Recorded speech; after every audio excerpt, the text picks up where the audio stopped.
How the Chinese Communist Party works. Let's go. In the entire history of the Soviet Union, there was not a single planned and peaceful leadership transition. Was there not? Not even from... Oh, Chernenko only lasted a year. Not even from Khrushchev to Brezhnev? I kind of figured Khrushchev to Brezhnev would have been peaceful, but now I'm realizing I don't really know. I definitely know the Lenin to Stalin transition. Not peaceful. Of the 8 Communist Party secretaries in the nearly 7 decades between 1922 and 91, 6 ruled until they died, 1 was overthrown, and Gorbachev saw the dissolution. Khrushchev was deposed? Man, I don't remember that. Why was he deposed? What did he do? Of the entire state. In fact, there had never been a peaceful handover of power in any major communist. That's what he's talking about when it comes to handover. Peaceful. Oh, okay. He's not necessarily talking about a peaceful transition, so to speak, but he's just talking about like one leader passing the baton themselves, who then, that's what he means. Country. Until the early 2000s, when Chinese leader Jiang Zemin voluntarily resigned. Really? It took to the... Oh, okay. Yeah, Mao Zedong did hold it. Who was right after Mao Zedong, though? Because I don't think Mao Zedong lived to the early 2000s. Did he? Hold on. Hold on. Hold on. When the fuck? I'm just realizing I didn't know when Mao Zedong died. 76. Okay, yeah.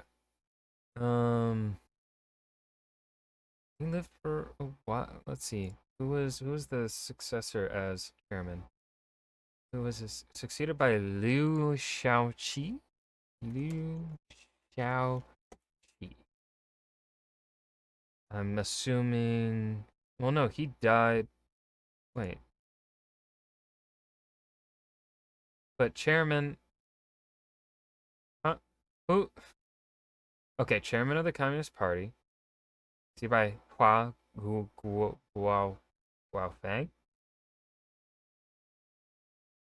Okay, and let's see. He died.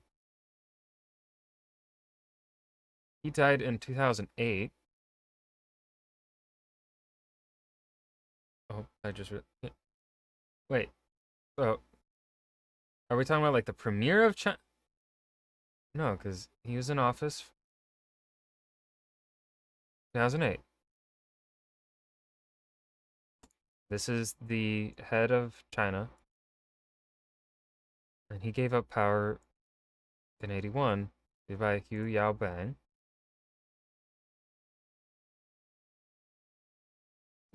I'm confused on what.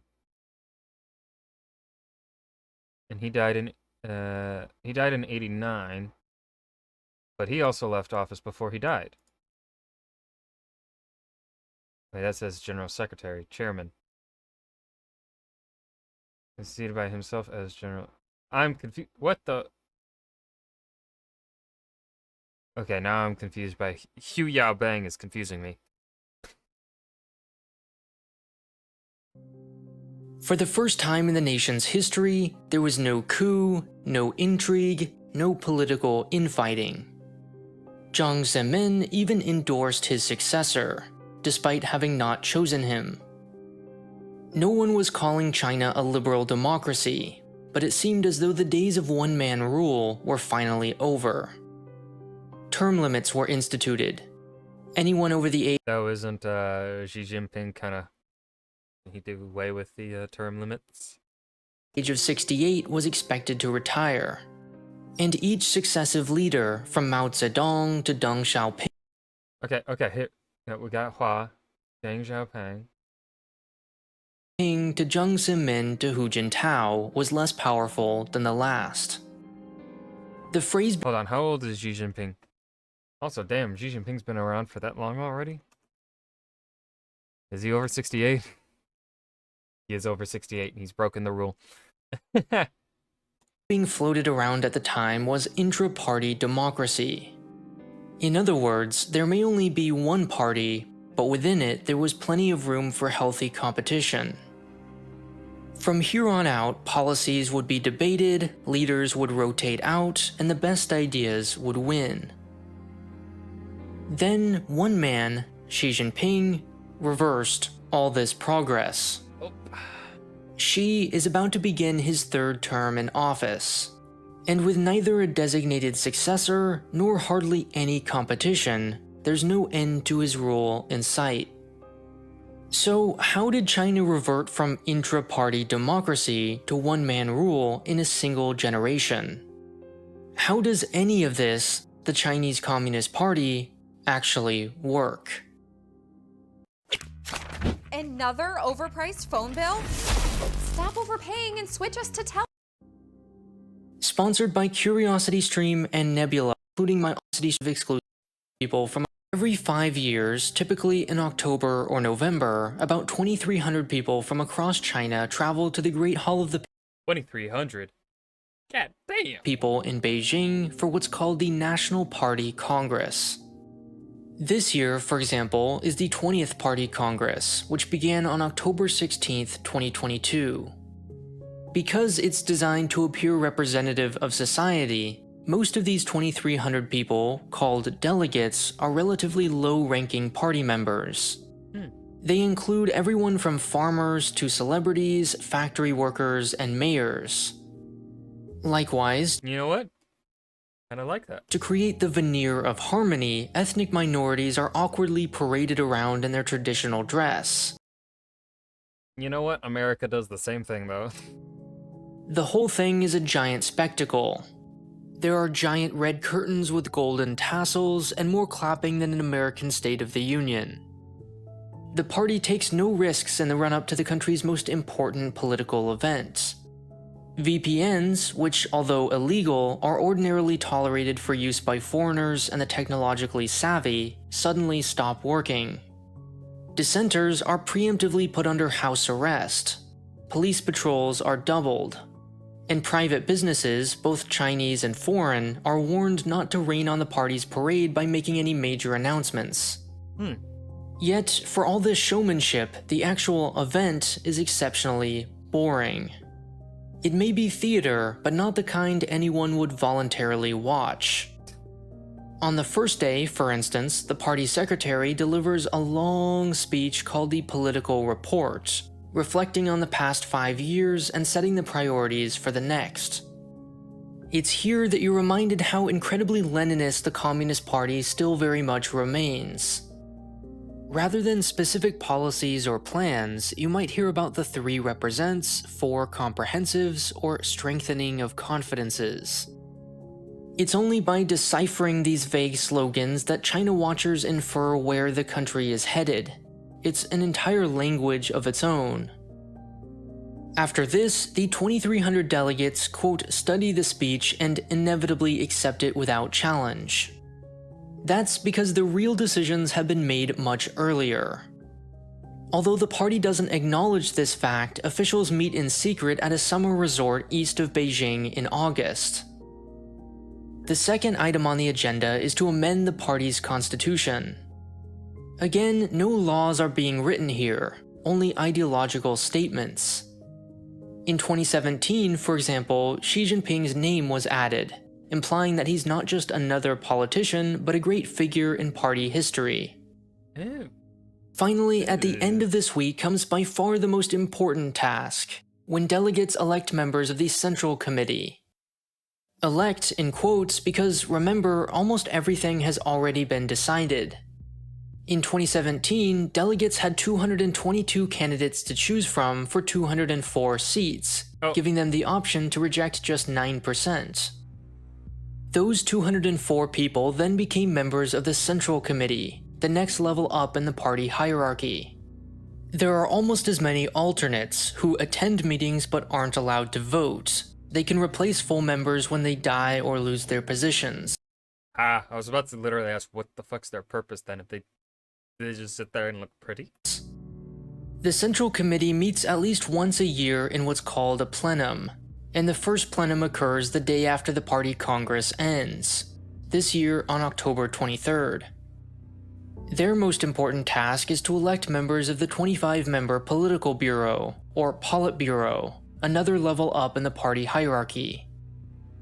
The Politburo, in turn, elects a standing committee of What? So many different. usually 7 or 9 people, one of which is the General Secretary of the party, in this case Xi Jinping. Notice the phrase General Secretary. So General Secretary is the leader of the country? I don't know. Not president. China is a party state, which means it has a government and a single ruling party. The two mirror each other in many ways, but they aren't the same. The state, confusingly, has its own version of the National Party Congress called the National People's Congress. Oh. And to make things even more confusing, multiple parties participate in the People's Congress, not just the Communist Party. But they're all members of a single united front, which means they coexist, not compete with the CCP. My brain hurts. Anyway, just as the Party Congress helps elect a General Secretary every 5 years in the fall on the party side, the People's Congress elects the country's president and premier every 5 years in the spring on the state side. Now I'm Though, understanding. don't think of the party and state as entirely separate either. There's lots of overlap.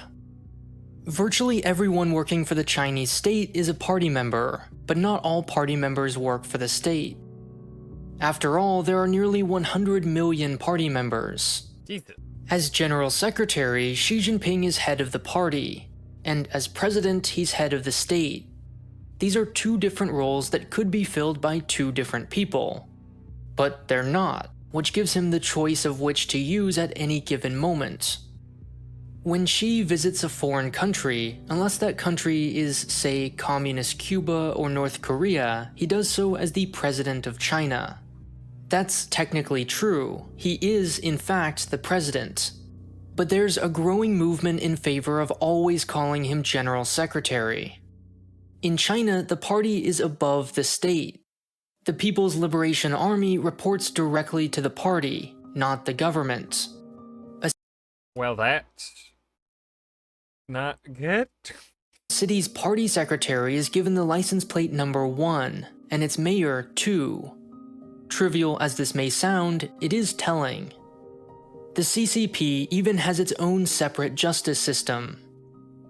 In other words, Xi Jinping's most important titles are General Secretary and Head of the Military, not President, which is mostly a ceremonial role. The common use of president, many argue, is a deliberate strategy on China's part to obscure the party's importance. It wants to appear to investors like any other country, not one where your private property might be confiscated for political reasons. But in truth, even the title General Secretary is a bit misleading. In most countries, a person's position in government is what makes them powerful. Joe Biden is powerful because, and for the most part only because, he's President of the United States. Sure, former presidents are celebrities, but fame is not to be confused with power.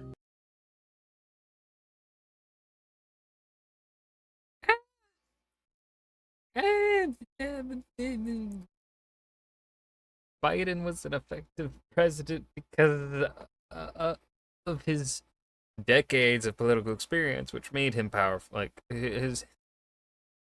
Disagree on this point. This all probably sounds exceptionally obvious, but it's not true in China. Take an example. Have you ever heard or seen a photo of Deng Xiaoping? What about Zhao Ziyang? Chances are the answer is yes to the first question and no to the second. Deng is the iconic pioneer of China's reform era, while Zhao is forgotten by all but students of history. Yet Deng Xiaoping was never General Secretary. Zhao was. Instead, Deng is referred to as a paramount leader, an informal nickname, not an official position. When Deng famously traveled to Shenzhen calling for more economic reform, he was 87 years old and fully retired, yet powerful enough to steer the country's direction. You don't need any specific title to wield considerable political power in China. even the most political power. And conversely, neither does holding any specific title guarantee power. The watershed moment in Chinese history, when Jiang Zemin peacefully handed over power to Hu Jintao in 2002, is not quite what it seems. In reality, Jiang quietly stayed on as head of the military until he was heavily pressured to step down in 2004. Like China's embrace of capitalism, the party's conformity to consistent rules and norms has always been a mix of our wishful thinking and their skillful performance. Even age limits, which were seen as a positive sign that no one would be allowed to rule forever, turned out to merely be a way for Jiang Zemin to purge his rivals, and the limit has been broken when convenient since.